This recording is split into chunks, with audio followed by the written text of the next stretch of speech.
आपका हमारे YouTube पे channel Aditya GS research centre में स्वागत है। आज हम आपको पढ़ाने जा रहे हैं भारत के कुछ राजकीय चिन्ह। इसमें पहला है राष्ट्रपिता महात्मा गांधी। राष्ट्रपिता महात्मा गांधी का जन्म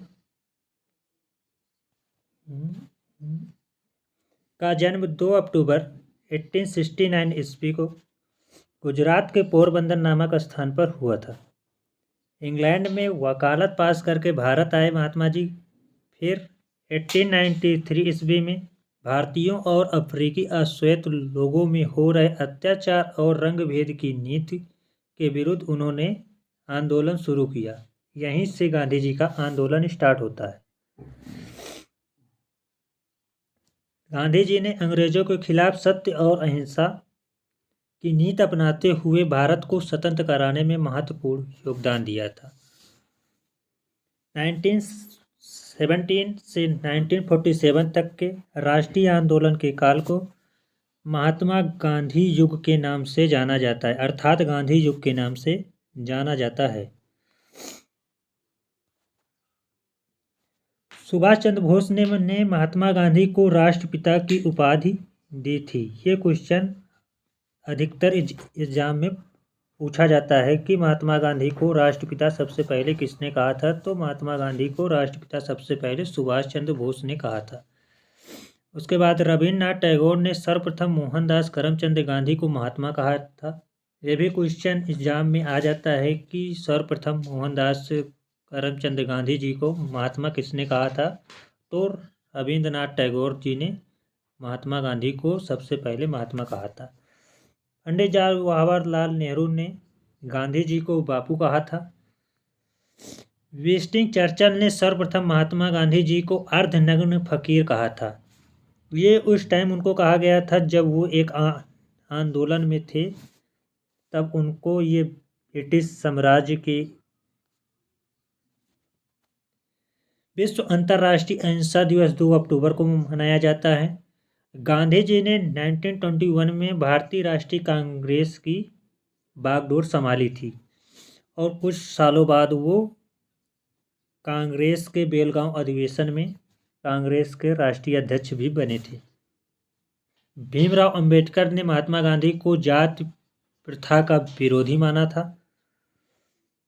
अब इसके बाद हमारा दूसरा टॉपिक है राष्ट्रीय ध्वज। राष्ट्रीय ध्वज हमारा तिरंगा है। भारतीय संविधान सभा ने 22 जुलाई 1947 ईस्वी में इसे राष्ट्रीय ध्वज तिरंगा के रूप में अपनाया गया। इसे 14 अगस्त 1947 को संविधान सभा के अर्धकाल रात्रि अधिवेशन में राष्ट्र को समर्पित किया गया। हमारे ध्वज की लंबाई और चौड़ाई का अनुपात 3:2 है। ये क्वेश्चन अधिकतर हमारे पेपरों में आता है कि हमारे राष्ट्रीय ध्वज की लंबाई और चौड़ाई का अनुपात कितना है, तो 3:2 है। हमारे राष्ट्रीय ध्वज के बीच में नीले रंग का 24 तीलियों वाला अशोक चक्र है और ये अशोक चक्र ईमानदारी से उन्नति की ओर ले जाने की प्रतीक है। और यही अशोक चक्र सारनाथ स्थित अशोक स्तंभ से लिया गया है। तो अशोक चक्र कहाँ से लिया गया है? तो अशोक चक्र सारनाथ में स्थित अशोक स्तंभ से लिया गया है। राष्ट्र ध्वज में सबसे ऊपर केसरिया रंग है जो साहस और बलिदान का प्रतीक है। मध्य में सफ़ेद रंग है जो सत्य और शांति का प्रतीक कहलाता है और सबसे नीचे हरा रंग है जो विकास और उर्वरकता का प्रतीक कहलाता है। 29 मई 1953 को पहली बार तिरंगा माउंटेन एवरेस्ट पर तेनसिंग नार्गो और सर एडमंड हिलोरी द्वारा फहराया गया था। 9 जनवरी 1987 को कर्नल जे के बजाज ने दक्षिणी ध्रुव पर तिरंगा को पहली बार फहराया था। फिर उसके बाद 15 नवंबर 2008 को भारत ने चांद पर भी अपना राष्ट्रीय ध्वज फहराया। इस प्रकार चांद पर ध्वज फहराने वाला भारत विश्व का चौथा देश बन गया था और इसके पहले अमेरिका, रूस और यूरोप ने ये कीर्तिमान स्थापित किया है। इसके बाद हमारा अगला टॉपिक है राष्ट्रीय गान। राष्ट्रीय गान जनगण मन की रचना रविंद्रनाथ टैगोर जी ने किया था, जो मूल रूप से बांग्ला भाषा में ही उन्होंने इसे लिखा था। इसी राष्ट्रीय गान को भारतीय संविधान सभा द्वारा 24 जनवरी 1950 को अपनाया गया, इससे राष्ट्रीय गान के रूप में। इस गान को सर्वप्रथम 27 दिसंबर 1911 ईस्वी में भारतीय राष्ट्रीय कांग्रेस के कलकत्ता अधिवेशन में सर्वप्रथम गाया गया था। यह ज्ञान सर्वप्रथम 1912 ईस्वी में तत्वबोधिनी नामक पत्रिका में भारत भाग्य विधाता नामक शीर्षक से प्रकाशित हुआ था। राष्ट्रगान में 13 पंक्तियां हैं, जिन्हें 52 सेकंड में गाया जाता है। रविंद्रनाथ टैगोर ने राष्ट्रगान का अंग्रेजी अनुवाद 1919 में मॉर्निंग सॉन्ग ऑफ इंडिया शीर्षक से किया था। गुरुदेव रविंद्रनाथ टैगोर ने ही बांग्लादेश के राष्ट्रीय गान आमार सोनार बांग्ला की रचना भी की थी। 15 नवंबर 2010 को दूरसंचार विभाग ने अपनी एक विज्ञप्ति के द्वारा राष्ट्रगान को कलर टोन नहीं बनाने के निर्देश दिए हैं। जैसे कुछ लोग होते हैं जो राष्ट्रगान को अपना कलर टोन बना लेते हैं, तो उस पर रोक लगा दिया गया था। और 27 दिसंबर 2011 को राष्ट्रगान को 100 साल पूरे हो गए थे। इसके बाद हमारा अगला टॉपिक है राष्ट्रीय गीत।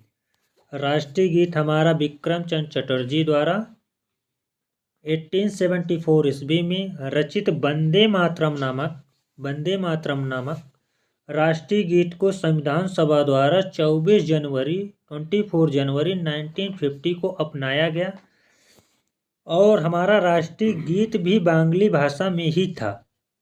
जब इसका विक्रम चंद्र चटर्जी ने इसको लिखा था, तो वो इसे बांग्ला भाषा में ही लिखे थे। विक्रम चंद्र चटर्जी ने इस गीत की रचना अपने उपन्यास आनंद मठ, जो उन्होंने 1882 ईस्वी में की थी, उसी में वंदे मातरम को भी लिखा था, जहाँ से वंदे मातरम लिया गया है। वंदे मातरम की रचना संस्कृत भाषा में की गई है। तो वंदे मातरम की रचना किस में की गई है? वंदे मातरम की रचना संस्कृत में की गई है। सर्वप्रथम वंदे मातरम नामक राष्ट्रीय गीत को 1896 में भारतीय राष्ट्रीय कांग्रेस के कलकत्ता अधिवेशन में गाया गया था। इस राष्ट्रीय गीत को कुल 1 मिनट 5 सेकंड में गाया जाता है। राष्ट्रीय गीत की धुन पन्नालाल घोष ने तैयार की थी। मतलब वंदे मातरम की गीत की जो धुन है, उसे पन्नालाल घोष ने सर्वप्रथम तैयार की थी। वंदे मातरम का अंग्रेजी अनुवाद सर्वप्रथम अरविंद घोष ने किया था। तो वंदे मातरम का अंग्रेजी अनुवाद सर्वप्रथम किसने किया था? वंदे मातरम का सर्वप्रथम अंग्रेजी अनुवाद अरविंद घोष ने किया था। वंदे मातरम का उर्दू में अनुवाद आरिफ मोहम्मद खान ने किया था। वंदे मातरम का उर्दू अनुवाद किसने किया था? वंदे मातरम का उर्दू अनुवाद आरिफ मोहम्मद खान ने किया था। सर्वप्रथम 1927 ईस्वी में फांसी के फंदे पर झूलते हुए राष्ट्रीय गीत गाने वाले अशफाक उल्लाह खां पहले इंसान थे, जिन्होंने फांसी के फंदे पर चढ़ते हुए वंदे मातरम गाया था। फिर उसके बाद 1949 ईस्वी में मास्टर कृष्ण राव ने राष्ट्रीय गीत को बैंड पर बजाने की धुन बनाई थी। मास्टर गणपत राव सिंह ने इसे पहली बार बजाया था। इसके बाद है राष्ट्रीय पंचांग। राष्ट्रीय पंचांग हमारे सरकारी कामकाज के उद्देश्य से 22 मार्च 1957 को राष्ट्रीय पंचांग के रूप में अपनाया गया। ग्रिगोरियन कैलेंडर के अलावा भारतीय राष्ट्रीय पंचांग शाक संवत पर आधारित है। इसका पहला महीना चैत्र मास की 22 तारीख को आरंभ होता है और इसका अंतिम महीना फागुन है। शाक संवत 78 ईस्वी में आरंभ हुआ था, जिसे किसाण वंश की शासक कनिष्क ने आरंभ किया था। इसके बाद राष्ट्रीय पुष्प हमारा कमल है, अर्थात लोटस है। भारत का राष्ट्रीय पुष्प कमल है। इसका प्राचीन भारतीय कला और पुराणों में महत्वपूर्ण स्थान है। भारतीय कला और पुराणों में महत्वपूर्ण स्थान हमारे कमल का है। प्राचीन काल से ही इसे भारतीय संस्कृति का मांगलिक प्रतीक माना जाता रहा है। इसका विवरण विष्णु पुराण तथा पद्म पुराण में मिलता है। ब्रह्मा, सरस्वती, लक्ष्मी इन देवी देवताओं की स्थिति कमल के पुष्प में ही है। इसके बाद हमारा है राष्ट्रीय विरासत पशु हाथी। 22 अक्टूबर 2010 को भारत सरकार ने एशियाई हाथी को राष्ट्रीय विरासत पशु घोषित किया है। सरकार ने वन क्षेत्र में रहने वाले हाथियों के संरक्षण के लिए फरवरी 1992 में प्रोजेक्ट एलिफेंट स्टार्ट किया था।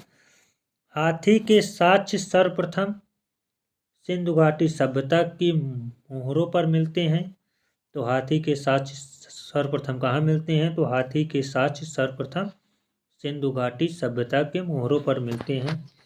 राजस्थान के प्रसिद्ध आमेर किला जो कि जयपुर में है के पास कुंडा गांव को 22 जून 2010 को देश का पहला हाथी गांव घोषित किया गया था। तो देश का पहला हाथी गांव कौन सा था? देश का पहला हाथी गांव जयपुर के कुंडा गांव में है। तो अतः आप सबसे आज की क्लास हमारी यहीं पे समाप्त होती है। प्लीज़ हमारे इस चैनल को उसको सब्सक्राइब करिए, लाइक करिए और शेयर करिए। जय हिंद।